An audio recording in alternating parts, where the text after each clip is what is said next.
Welcome to Tarnished Lore, a place where we explore the forgotten histories, hidden truths, and tragic legends buried within the lands between. Whether you are a longtime Souls veteran or someone discovering these stories for the first time, you are welcome here. Before we begin, I would love to know where you are listening from. The Elden Ring community spans the entire world, and it is always incredible to see how far these stories travel. Leave a comment sharing your country or city and join us, fellow Tarnished, as we uncover the lore together. Part 3, The Return of the Tarnished and the Long Road to the Erdtree. After the Shattering War collapsed into stalemate, the lands between entered a long and miserable decline. The demigods still possessed fragments of the Elden Ring, but none held enough power to restore order. Kingdoms fractured, sacred institutions collapsed, and once glorious cities fell into ruin. The Erdtree still stood, glowing with distant golden light, but its guidance no longer reached the world with the clarity it once had. During this age of decay, the Greater Will made a desperate decision. It extended grace once again to those who had been exiled long ago. The Tarnished, warriors stripped of divine favor and cast into distant lands, suddenly felt the return of golden guidance. This grace manifested as a faint light visible only to them, drawing them back toward the lands between. The Tarnished were descendants of Godfrey's original warriors. Over generations, they had lived as mercenaries, wanderers, and survivors in foreign lands. Many had forgotten their origin entirely, while others clung to fading legends of their lost homeland. When grace returned to their eyes, it reignited an ancient calling that few could ignore. Many Tarnished answered that call, but the lands between did not welcome them as saviors. The world had grown hostile, twisted by war and decay. Countless Tarnished attempted to reclaim the throne. Most vanished into forgotten graves, consumed by monsters, betrayed by ambition, or crushed beneath the power of the demigods. The journey of one Tarnished typically began in Limgrave, a region that once served as a peaceful gateway into the realm. Now, it existed as a land of broken fortresses and scattered remnants of old battles. Soldiers still patrolled the fields wearing the faded insignia of the Golden Order, but their discipline had long since deteriorated into paranoia and cruelty. Wild creatures roamed unchecked, and entire villages stood abandoned, slowly reclaimed by nature. Towering above Limgrave stood Stormvale Castle, a fortress battered by storms and internal corruption. Within its walls ruled Godric the Grafted, a distant descendant of the Golden lineage. Godric had inherited royal blood, but he lacked the strength and honor that once defined his ancestors. The weight of living in Godfrey's shadow slowly eroded his mind, pushing him toward obsession and desperation. Godric became consumed by the belief that power could be stolen and sown into existence. He began performing the forbidden ritual of grafting, harvesting the limbs of fallen warriors and forcibly attaching them to his own body. The process was grotesque and agonizing, but Godric believed each new arm brought him closer to the greatness he believed he deserved.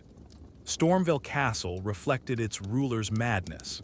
The halls were lined with stitched corpses, dismembered soldiers, and monstrous servants created through failed grafting attempts. The castle became a fortress of horror where fear replaced loyalty. As the Tarnished pushed deeper into Stormvale, they faced relentless resistance. Loyal soldiers, twisted creatures, and grafted monstrosities blocked every corridor.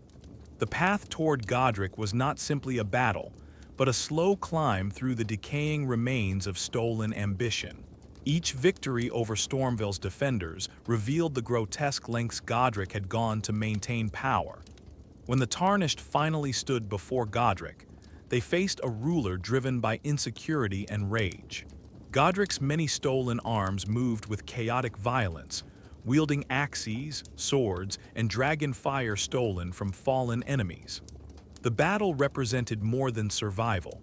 It symbolized the Tarnished proving that true strength could not be assembled through stolen power. With Godric's fall, the Tarnished claimed their first great rune, marking the beginning of their ascent toward destiny.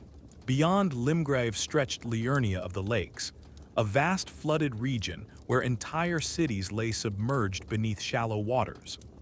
Ancient stone towers rose from the lake's surface like broken monuments to forgotten knowledge. At the center of this region stood Rhea Lucaria Academy, once the greatest center of magical learning in the lands between.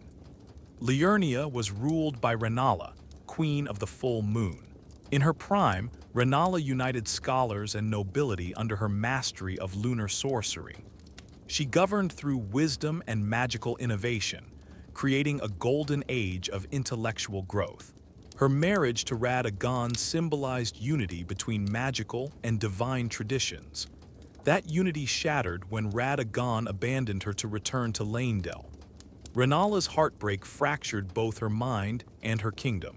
She withdrew into the Grand Library, clutching the amber egg Radagon left behind, convinced it contained the key to restoring her lost family. By the time the Tarnished entered the academy, it had descended into chaos. Rival scholars fought for control, magical constructs roamed freely, and experimental spells spiraled out of control. The Tarnished had to navigate labyrinthine classrooms filled with unstable magic and sorcerers who had long forgotten their purpose. Deep within the Grand Library, Renala sat surrounded by fragile students who worshipped her as a maternal figure. The Tarnished first encountered a haunting ritual, where Renala's followers sang lullabies while she attempted to rebirth them through flawed magic. The ritual revealed how deeply grief had consumed her. When Renala rose to defend herself, she transformed from broken mother into celestial sorceress. Moonlight flooded the chamber as she summoned constellations and cosmic forces to protect her memories. Her magic was beautiful yet tragic, reflecting her desperate attempt to preserve a world that no longer existed. When Renala's strength finally faded, she did not die but returned to her fragile state, forever trapped in her cycle of loss. From Liurnia, the Tarnished journeyed into Caelid, a land poisoned by Melania's scarlet rot. The environment itself felt hostile to life. The sky glowed with a permanent red haze and the soil cracked with infection. Rot-covered beasts wandered aimlessly, their bodies dissolving while still alive.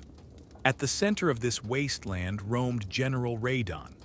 Once a heroic warrior who commanded unmatched loyalty, Radon now wandered the battlefield as a mindless force of destruction.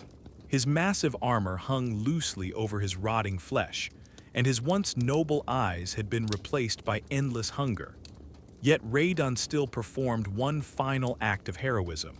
Through sheer willpower, he continued holding the stars in place, preventing unknown cosmic forces from interfering with the lands between.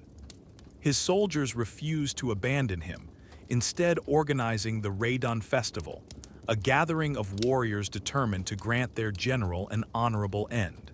The Tarnished who joined this festival rode into battle alongside champions from across the realm. The battlefield became a storm of arrows, magic, and cavalry charges.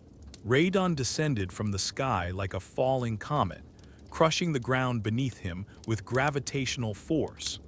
Every moment of the battle felt like standing against a living natural disaster. As the Tarnished endured Radon's relentless assaults, they slowly wore down the broken general's resistance. The final moments of the battle were filled with sorrow rather than triumph. Radon, once a beloved hero, collapsed beneath the weight of rot and exhaustion. When he finally fell, the stars resumed their movement, reshaping the fate of the world and unlocking hidden pathways long sealed by cosmic stagnation. One of these pathways led beneath the earth into Nokron, the Eternal City. This underground civilization had once attempted to create artificial life and challenged the authority of the Greater Will. The Tarnished explored silent silver cities filled with shape-shifting beings known as Silver Tears and remnants of forbidden experiments. These ruins held artifacts vital to Ranni's long-awaited plan to reshape reality beyond the control of divine order. Meanwhile, the Tarnished continued their ascent toward Leyndell, the royal capital. The city still stood as a monument to the Golden Order, its golden architecture gleaming despite centuries of war. Yet beneath its radiant exterior, decay spread through political betrayal and religious fanaticism. Leyndell was secretly ruled by Morgott, Marika's omen son. Morgott had been born cursed and imprisoned beneath the capital as a child. Despite this rejection, he grew into a warrior driven by unwavering loyalty to the Golden Order. Morgott disguised his identity, ruling as a veiled monarch while defending the capital from those he believed unworthy of the throne. The Tarnished who fought through Leyndell faced elite knights, sacred guardians, and remnants of divine law. Each battle felt like climbing the final walls of heaven itself. When Morgott finally revealed his true form, he stood as both protector and prisoner of the order he served. His body, covered in horns and scars, reflected a lifetime of rejection, yet his voice carried calm conviction as he challenged the Tarnished's right to reshape the world. Morgott fought with desperate precision, wielding holy blades formed from divine energy. His movements balanced rage and discipline, as though he sought to protect the throne even from fate itself. When Morgott finally collapsed, he did so not with hatred, but with tragic acceptance that the world he defended was already dying. Beyond Morgott's throne, the Tarnished approached the Erdtree's entrance, only to discover it sealed by impenetrable divine thorns. The path to restoring the Elden Ring remained closed. Guided by fading grace, the Tarnished traveled to the mountaintops of the Giants, a frozen wasteland haunted by echoes of ancient wars. Buried within this region stood the Forge of the Giants, a structure built to contain the only flame capable of burning the Erdtree's barrier. Guarding the forge was the last surviving fire giant, a colossal figure cursed to protect the flame for eternity. His body was scarred by centuries of battle, his massive shield carved from ancient stone, and his chest burned with the lingering power of the fell god. The climb toward the forge was a journey through blizzards, collapsing bridges, and ancient battlefields littered with frozen corpses. When the Tarnished finally confronted the fire giant, they faced not only his immense strength, but the legacy of a war fought long before their time. The battle was slow and punishing. The giant's movements shook mountains, and his flaming attacks turned snowfields into molten rivers. As the Tarnished endured the overwhelming force, they slowly dismantled the final guardian of the old flame. The fire giant's defeat marked the end of a race that once threatened the Erdtree itself. To ignite the forge, sacrifice was required. The Tarnished traveled alongside a mysterious maiden who had guided them since their return. Bound by her duty to the Erdtree, she willingly offered herself to fuel the sacred flame. Her sacrifice ignited the forge, setting the Erdtree ablaze and signaling the collapse of divine authority across the lands between. Golden leaves fell like ash across the world as the Tarnished traveled to crumbling Farum Azula, a floating ruin suspended outside the normal flow of time.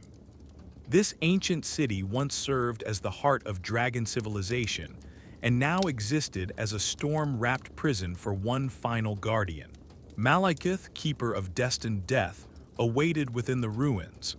His towering wolf-like form radiated divine authority, his black blade containing the full power of mortality itself.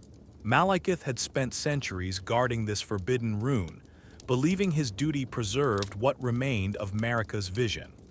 The Tarnished fought through collapsing temples and lightning storms to reach him. Malekith's speed and ferocity turned the battlefield into chaos.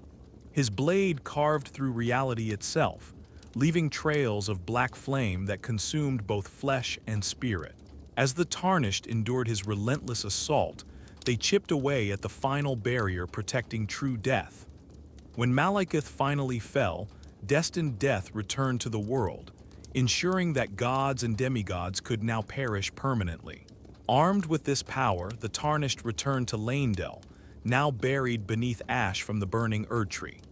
The capital had transformed into a silent graveyard, its golden streets reduced to gray ruin. Within the Erdtree's heart stood Radagon, his body fractured with glowing golden cracks. He embodied unwavering devotion to the Golden Order, striking with holy power and divine fury. Each blow from his hammer echoed like the breaking of reality itself. The Tarnished faced the final resistance of a god who refused to let the world change. When Radagon's strength finally collapsed, his form dissolved, revealing the Elden Beast, a cosmic entity born from the greater will. This celestial creature wielded the Elden Ring as both weapon and symbol of universal law. The battlefield transformed into an endless ocean of starlight as the Tarnished faced the living embodiment of cosmic order. The final struggle felt less like battle and more like defying the structure of existence itself. As the Tarnished endured waves of divine power, they slowly dismantled the last guardian of the greater will's control.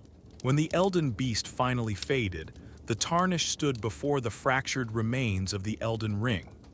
The demigods had fallen, the Golden Order had collapsed, and divine authority now rested in mortal hands. At last, the Tarnished fulfilled the prophecy that began when grace returned to their eyes. From exile to ascension, they stood ready to reshape the fate of the lands between. And with their final choice, a new age would begin.